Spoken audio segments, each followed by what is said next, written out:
Yo, what's going on YouTube? It is Cupid here with the Cupid Draft League recap.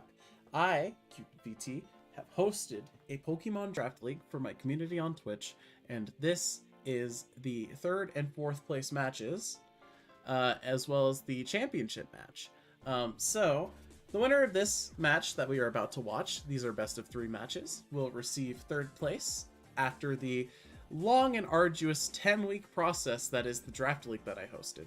For those of you who don't know what a Pokemon draft league is imagine if you have the full pool of all Pokemon, and each Pokemon is assigned either a point value or a tier, and then everyone who is in the draft participating will take turns picking one Pokemon from this list until everyone has drafted a team of 9 to 12 Pokemon.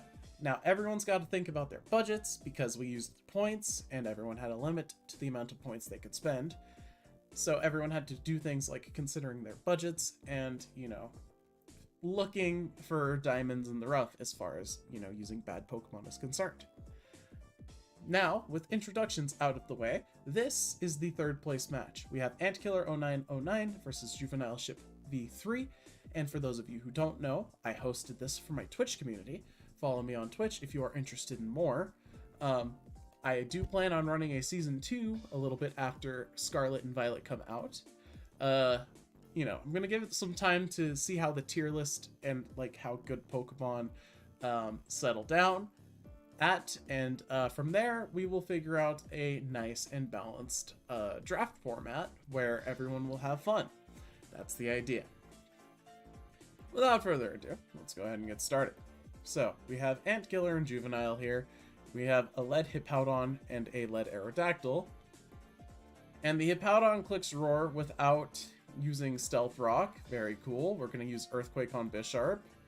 Bisharp's going to switch out as Aerodactyl comes in. We're going to Mega Evolve and go for Dragon Dance. Okay.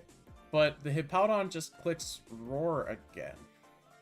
Now, these Roars don't actually really accomplish anything, because all it's doing is it's just forcing Antkiller to switch into random Pokemon, and then Antkiller can just switch again.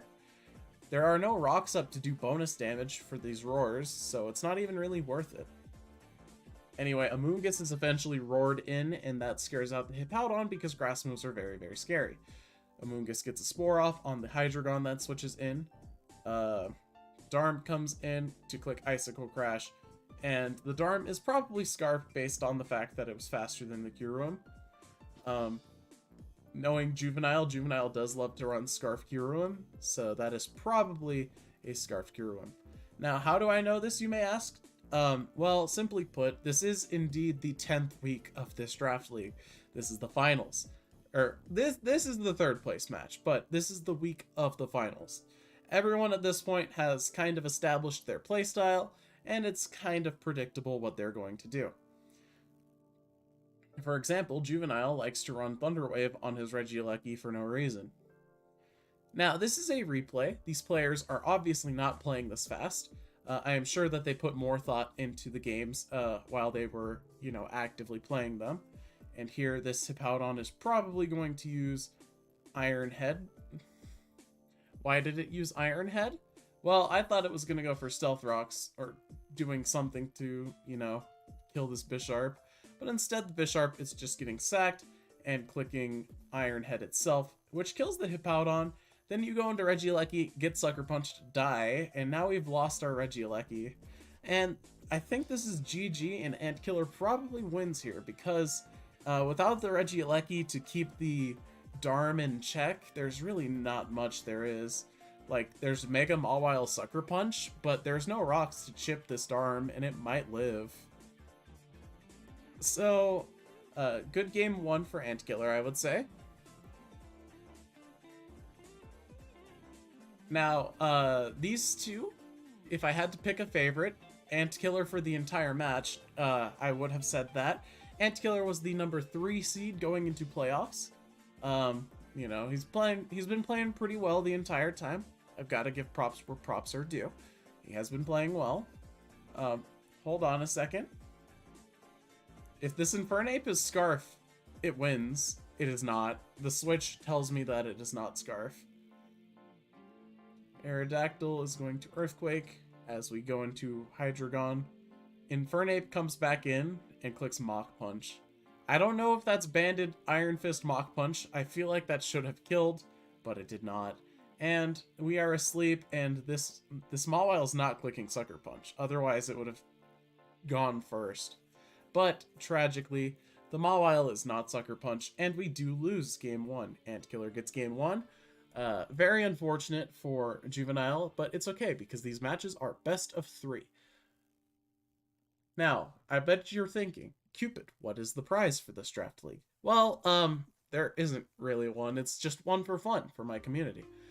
Aside from, you know, if you get first place, you receive a custom Discord role in my community, as well as the option to play me in a draft league match, where I assemble a team out of what's left of the undrafted Pokemon.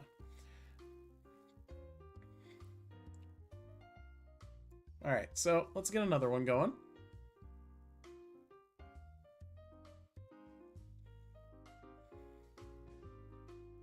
And this is, once again, another replay. This match already happened. Even though it looks like it's exactly the same start, this time Juvenile does get the kill on Bisharp. We still have Roar with no rocks, though. Giga Drain, and we just lose the Hippowdon. Okay, interesting choice. We Flare Blitz the incoming Victini, and that honestly does a lot. Like, that did a lot. And that V-Crate also does a lot, but this Hydreigon beats this Victini. Dark Pulse, that's not going to do anything here. Are we Substitute? We're Nasty Plot. Are we Substitute? Well, I mean, we didn't have enough health to Substitute anyway, but if we were Substitute with leftovers, maybe that would have gone better for us. We have Knockoff Mawile. We get rid of those Black Sludge. And then we decide to let them all while sleep instead of just staying in. And we're going to just lose Mawile here. This Victini, knowing how Antkiller plays, that Victini is more than likely Boots and has V-Create. Earthquake Aerodactyl, that actually does enough. Scarf Kyurem, indeed, I was correct. Flash Cannon doesn't kill, though. Regieleki is going to come in. Does Regieleki win the game here? Electro Ball, that does a lot. It could. It could. Just kidding. There's a Mimikyu. This Regieleki does not win the game. Instead, we go into Darmanitan, and we get Volt Switched.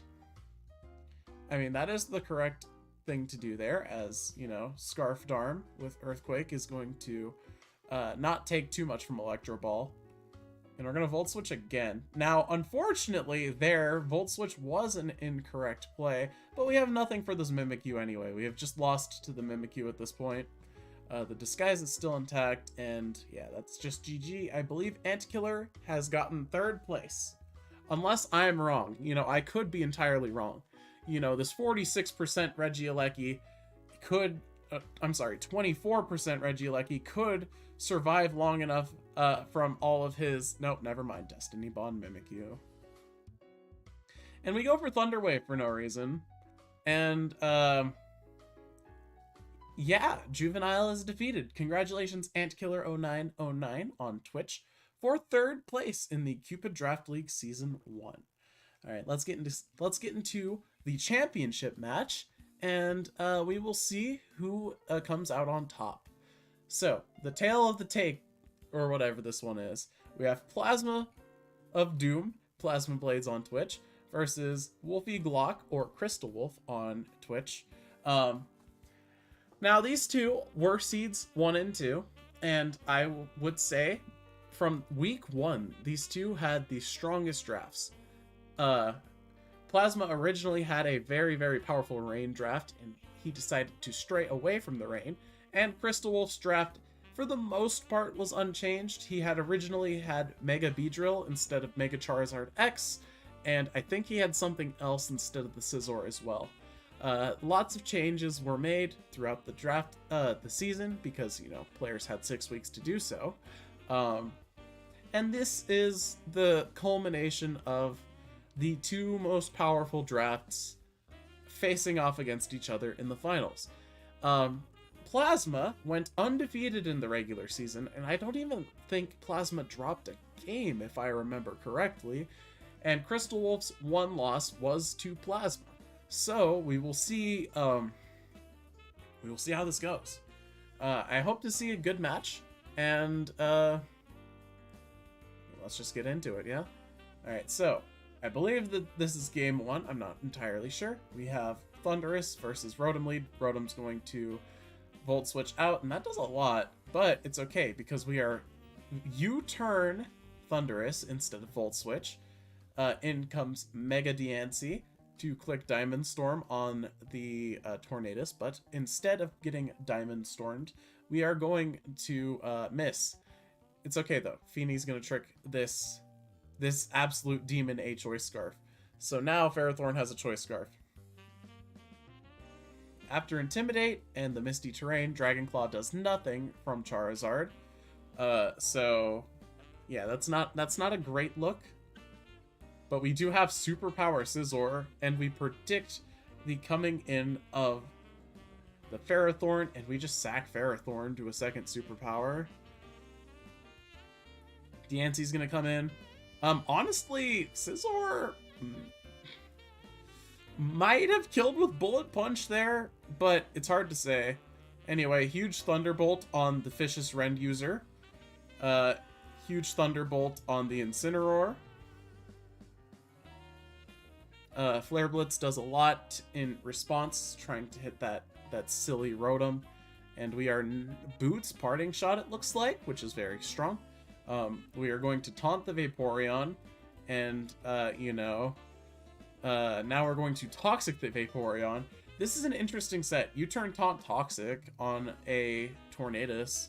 I've gotta say, very spicy. I like it. Alright, well now these two Pokemon are gonna sit here and stare at each other.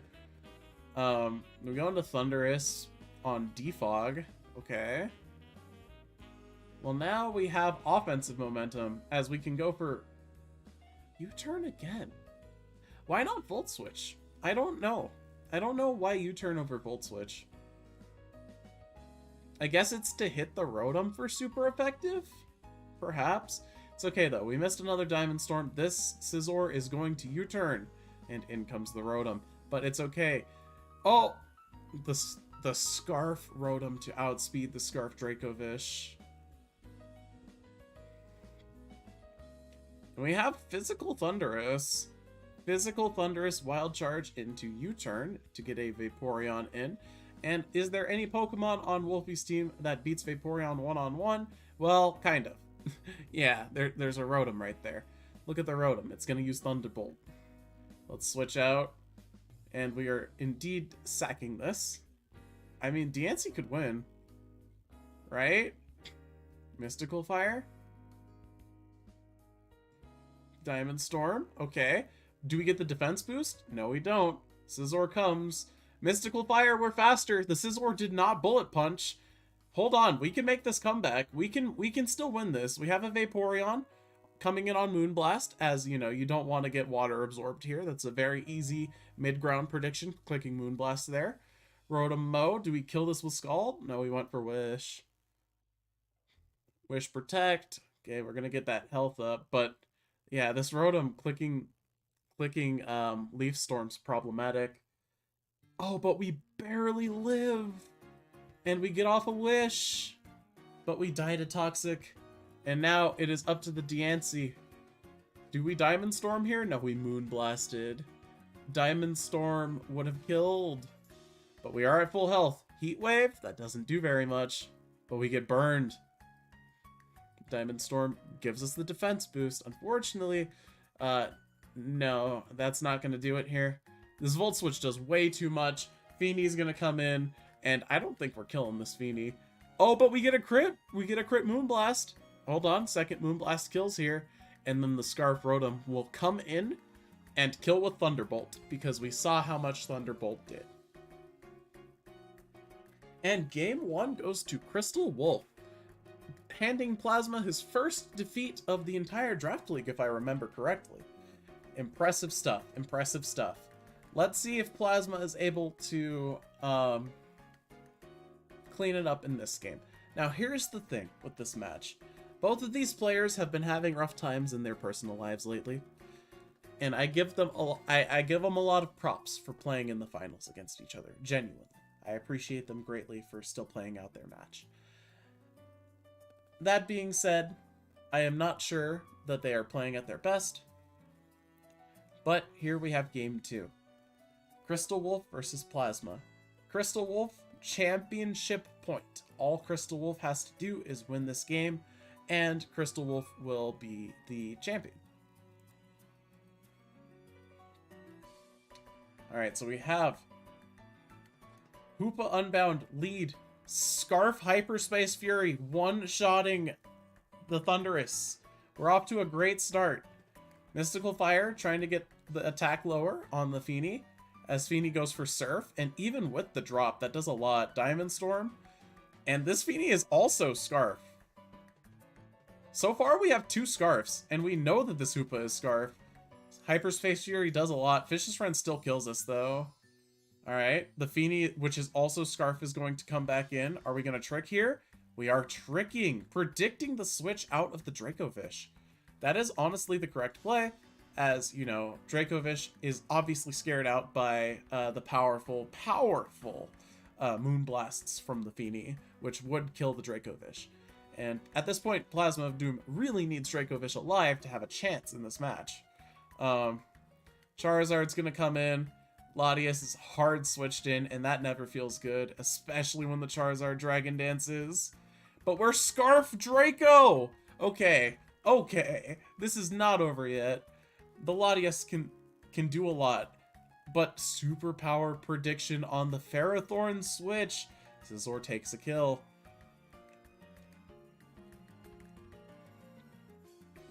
Huge predictions, honestly, huge predictions.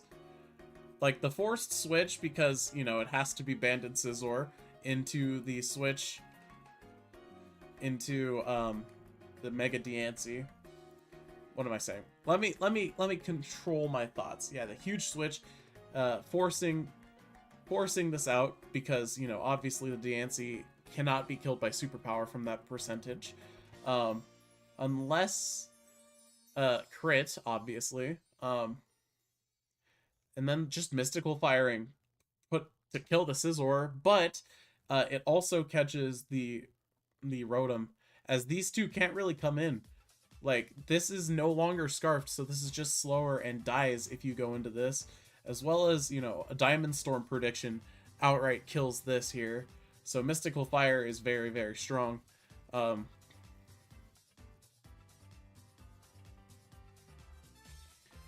Just a very strong series there.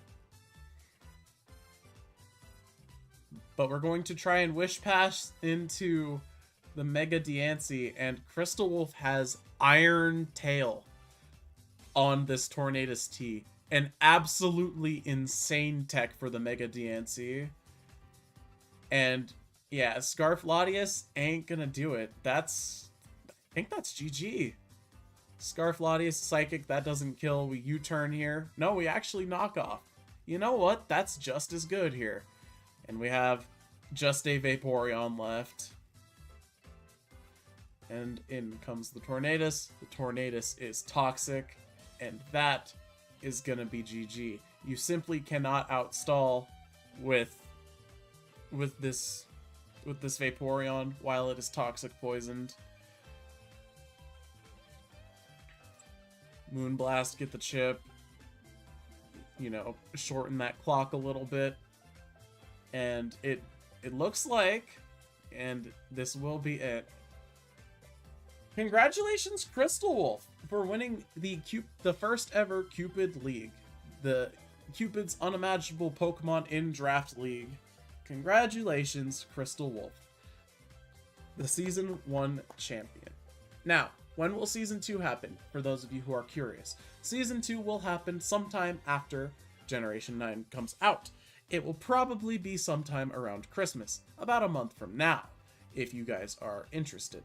And by now, I mean, you know, today. The day of this video's uploading. which is, I believe, November 11th. November 11th is the day that this video should be uploaded. So, yeah, about a month from November 11th, there will be a Cupid Draft League Season 2, which anyone can enter, provided you have the ability to commit to something like this for an extended period of time. Congratulations, Crystal Wolf, for making it all the way to the finals and defeating the favorite for the whole event, the undefeated Plasma. And I hope you all enjoyed the Cupid League finale for Season 1. I'll see you all in Season 2 if you are only interested in Pokemon drafts. I'll catch you all later.